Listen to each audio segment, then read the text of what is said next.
Hello,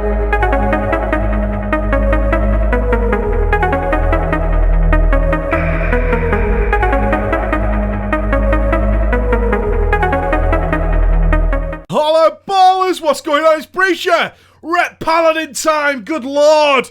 The runaway mine train that is the Ret Paladin right now. It is proc heavy, it's beastly, it's nasty, it's mean, and it can easily get control of you and take your balls on a big old fucking ride. Yes, it can. So I blame no one for wanting to play a Ret Paladin right now. I blame no one whatsoever because it's fun as shit. On the alpha and the beta, I was hoping and praying, and I said it many times, that this thing wouldn't get changed too much because it is stupid, simple, silly fun was the description I gave it, and I'm glad to see that it has in fact made it to that level in live.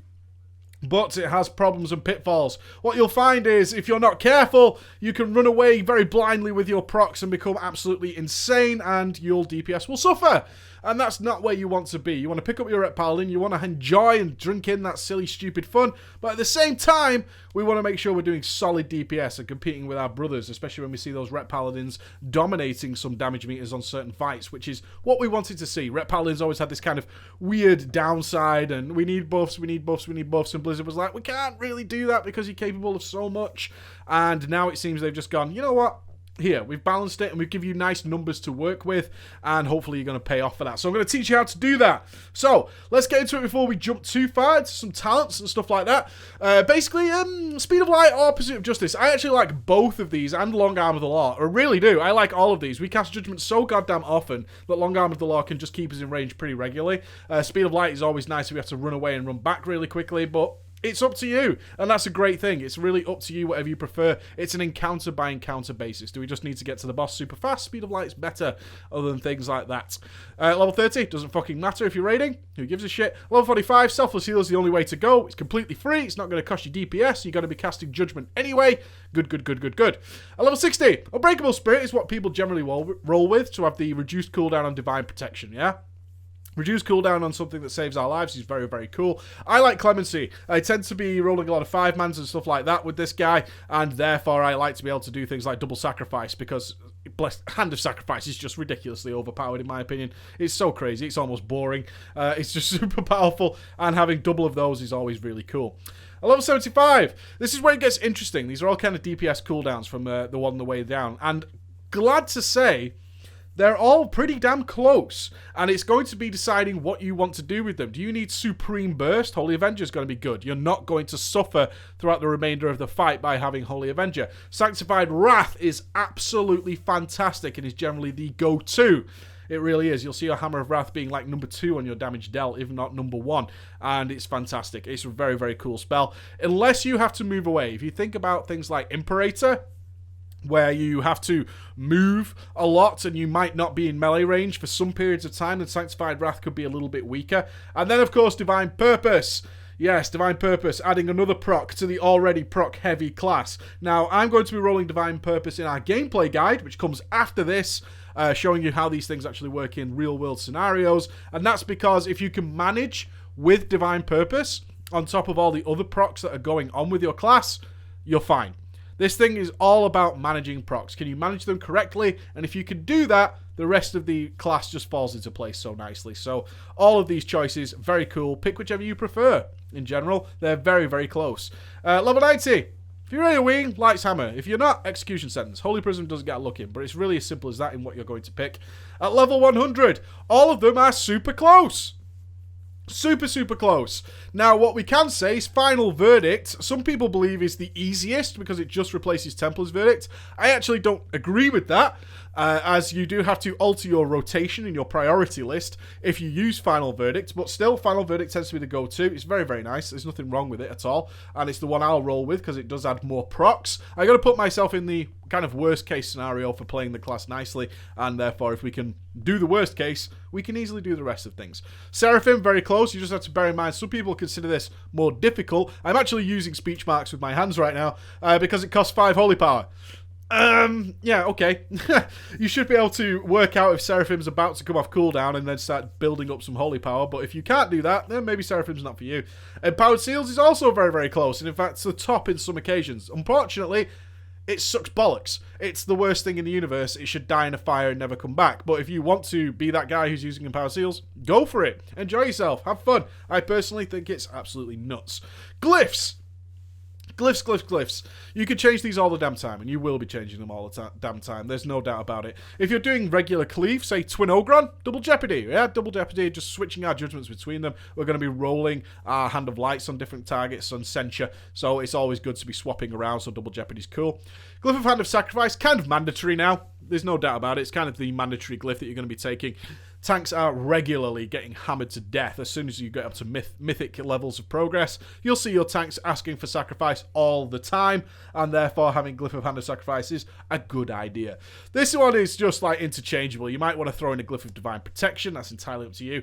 Glyph of Mass Exorcism. Obviously, if you're not AoEing, it's kind of pointless. But as I said, I'm trying to do some 5-mans for you guys to show you some different scenarios, so Glyph of Exorcism is what I'm going with, but you can pick and choose all the way between them. There's nothing wrong with that at all. I will give special mention, if I can see it, to Glyph of Harsh Words. Yeah, some people are actually rolling with that. I don't like it, but mainly take into account Glyph of Divine Protection. Okay, Glyph of Divine Protection, so cool. And the other one I want to point out is, if I can see it, Glyph of Templar's Verdict. You take 10% less damage after using a Templar's Verdict or Exorcism. That's pretty fucking good, guys. Pretty goddamn good. Let's not discount how goddamn good that is, because it is very, very good. Very, very good indeed, okay? So that's the kind of choices you're going to roll with for your Ret Paladin. Now, how do we play it? Now, this isn't easy for some people, because it's an ever-changing, shifting priority system. Notice it's not a rotation. This class could not be further away from a rotation.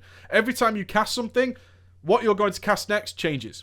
Now, I have to bring up here Ret add-ons, like Ret Assist, all these kind of things. In fact, in Mr. Pandaria, I was one of the guys who was a firm believer that if you wanted to use CLC Ret, you should. Now, there's an ego stroke going on here with a lot of people like, oh, you shouldn't need this to play your class and all this kind of shit. It's an ever-changing environment for the Ret Paladin. Constantly changing, constantly diverging. It's just such a dynamic class that if you need an add-on or want an add-on to help you in those situations, go for it. Why let your DPS suffer? Why? I don't get it. Go fuck people's egos. It doesn't matter. A lot of raiders are using it. Why? Because it's an of a dynamic environment, and sometimes you're focused on things that aren't just what to press next. It's very nice for people who are very natural with the class. Great, good for you. But some people who are doing the other things, or if you're one of those players who is the guy who goes to deal with situations that other people don't because they're just DPS and they're replaceable, then you might want an assist add-on. In fact, what I find in most scenarios is people who say don't use the add-on have something similar to me, which is a rather large indicator of tell me when, or weak auras, telling them kind of what to press anyway and tracking all different kinds of buffs, yeah? Those are those guys. So if I pop wings, I get a Hammer of Wrath notification, all this kind of stuff. And it's kind of important that you realize and take with a pinch of salt exactly the people who are saying don't use that add-on while they have just basically constructed that add-on out of different add-ons, yeah? So if you want to use that add-on, go ahead. Please, go ahead. Don't feel bad about it because it's just a point in the right direction. As always, the caveat with having said that is that it's a guide. It's a suggestion of what you should do next. That's what you should do next, kind of, assuming everything's working well.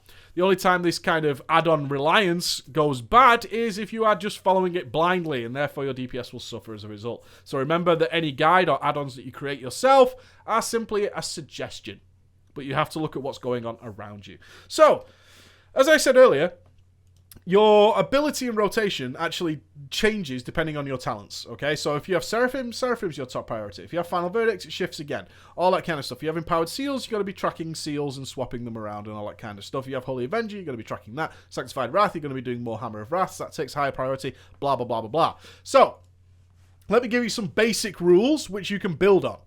One is Exorcism sucks. Exorcism is super shit. Really bad. And generally the bottom of our Holy Power generators. In terms of priority, our Holy Power generators go like this. Hammer of Wrath, Crusader Strike, Judgment, Exorcism down at the bottom. Really simple.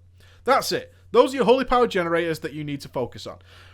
Being a Ret Paladin means we don't want to waste Holy Power. Now, the big thing I could tell you guys is your procs aren't going anywhere. They don't go anywhere. They actually last quite a long goddamn time, okay? If you look at this, it lasts 11 seconds. You can do a lot of shit in 11 seconds. A lot of stuff. So don't worry about your procs at all. It will happen naturally. So get Divine Purpose. I have plenty of time to deal with Divine Purpose, okay? Plenty of time. So I don't need to panic. The big fall down with Ret Paladins is getting a proc and instantly trying to use it in some way without considering, hey, are my Holy Power generators off cooldown? Am I not capped with Holy Power? In which case it's better for me to cast a Judgment, get up to 5 Holy Power, put that Judgment on cooldown, then I can deal with my procs. That is the big thing.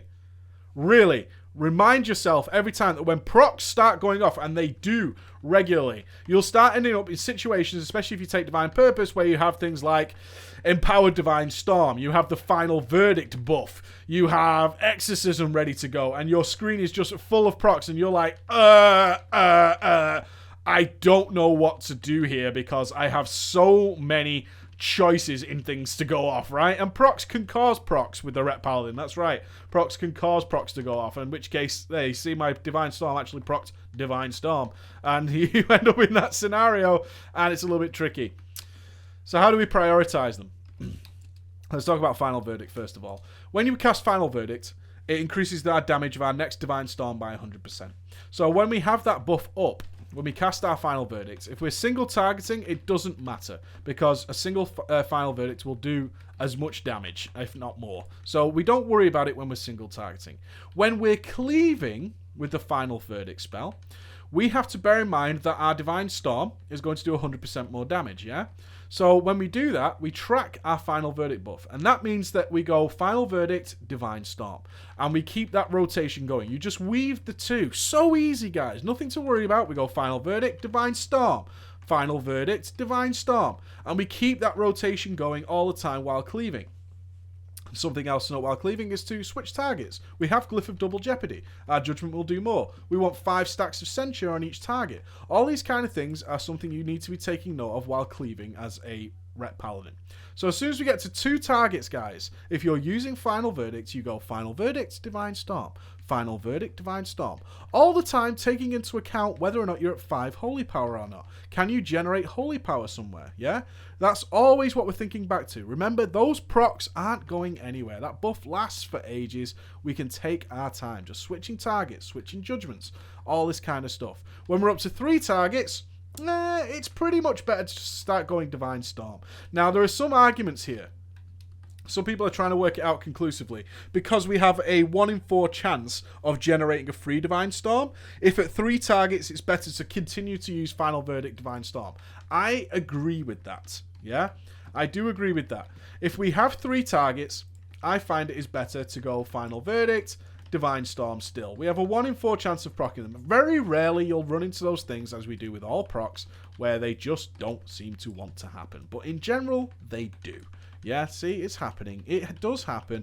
And that way we get these huge Divine Storms all the time with the huge Final Verdict buff. We get an extra Final Verdict on top. It's very, very cool. But I understand if people just want to go straight up Divine Storm when they hit 3 targets. Certainly if they won't live long enough, so we can't really play the proc game and hope they're going to happen.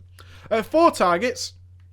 Then you go full Divine Storm, yeah? Without question. Go full Divine Storm and switch the Hammer of Wrath instead of Crusader Strike. So 4 targets, that's what you're going to do. Remember, this is with Final Verdicts. You can see the procs, they happen. They do. You can run into some shitty scenarios. You really can.